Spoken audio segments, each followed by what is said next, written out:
Good morning. Here is the Sanibel Island and Southwest Florida update as of March 17th, 2023. At this week's Captiva's community panel meeting, the rep for South Seas, Bob Walter, spoke about their water park plans and answered questions from the panel and viewers. Just a quick background, remember Captiva is not incorporated.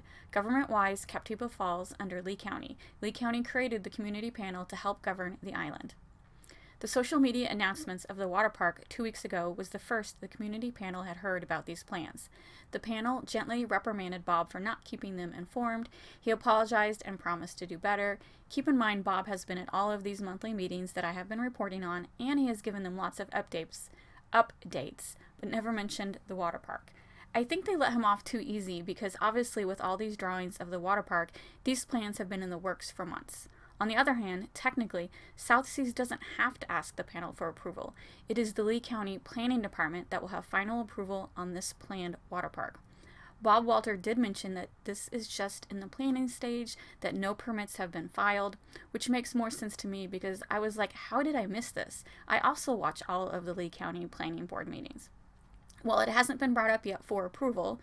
When it does go in front of the Lee County Planning Committee, anyone who is not happy about this development should remember that it is a public forum and they have the right to speak for 3 minutes to voice their opposition or to say how much they love the idea. But the planning stage has not reached that stage yet. South Seas did mention that the rendering posted on social media wasn't the best rendition and that changes are being made to tone down the colors of the water slides since the garish colors seem to be a big complaint. Good to know that they're actually listening to everyone's opinions. At this meeting, there was also a rep for the 12 HOAs of South Seas. Remember, there are a lot of privately owned condos within South Seas. The rep voiced their disappointment that they weren't informed before the social media posts. But since then, Bob Walters and the HOA rep have been talking on the phone and working out their differences. It seems like everyone's main complaint is lack of communication from South Seas. What did I learn in the question and answer session? Well, South Seas reports that 90% of guests are guests with families. 10% are couples or groups with no children. So with those statistics, it does seem that South Seas needs to create more family-friendly activities. 65% of the rental properties are at the south end, which is the entrance end, with most of the amenities being at the north end. Creating more amenities at the south end should help with traffic issues. Even though South Seas had a trolley service, most guests did not use it and drove their personal vehicles down to the north end, which created traffic issues. South Seas is not worried about parking. They say there is plenty. South Seas plans on rebuilding Chadwick Square and inviting all the shops back.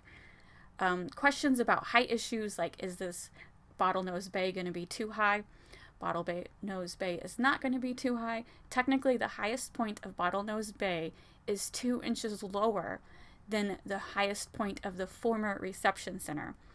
I liked that fact because I think a lot of people were complaining that the park was going to be too high and ruin the surrounding view. It doesn't seem like it's going to do that at all. Another concern was noise. South Seas has no intention of opening the water park after dark. There won't be loud pool noises after hours since the water park will be closed. The water park portion will be gated off so no one can sneak in after hours. Overall, it was a good question and answer session. I personally don't like the looks of the water slide portion, but overall I think it's a great idea to make a little oasis pool area to keep families entertained and happy. And hey, if it keeps them entertained, maybe the north end will be less crowded, which would be a plus in my book. Thanks for listening.